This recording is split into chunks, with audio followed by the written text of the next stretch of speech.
Maya Gray in attendance pero hindi pa rin maglalaro habang ang isa pang PILAM na si Jamie Malonzo ay back in action ngayong conference. Opening quarter, magandang sagutan para sa dalawang koponan. Nilagay kaagad ni Coach Tim si Malonzo sa starting unit.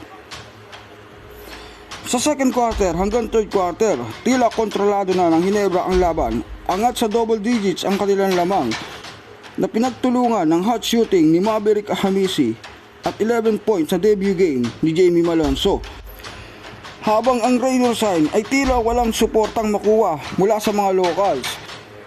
End of third quarter, may 15 points pa lamang ang import ng ROS na si Summers. 75-69 in favor of Ginebra, up by 6.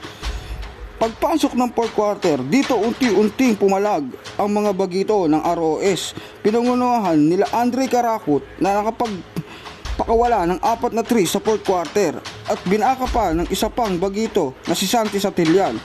At dito nakuha na nga ng ROS ang lamang pero agad naman itong binawi ng layup ni Scottie Thompson. Balik sa Ginebra ang lamang, 2 minutes and 43 seconds. Lamang ulit ang Ginebra ng 4. 98-94. 1 minute and 40 seconds.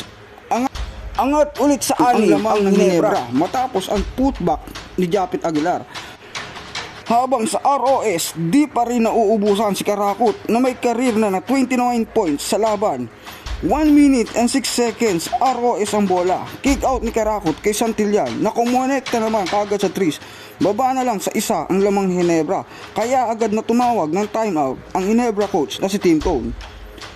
Pagkatapos ng timeout ng Ginebra, sinuklian naman ni Hamisi ng isang trees para ibalik ang lamang sa Ginebra.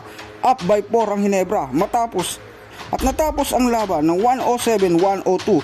Tinapos ni Hamisi ang laban na may almost triple-double na 21 points, 10 rebounds at 7 assists.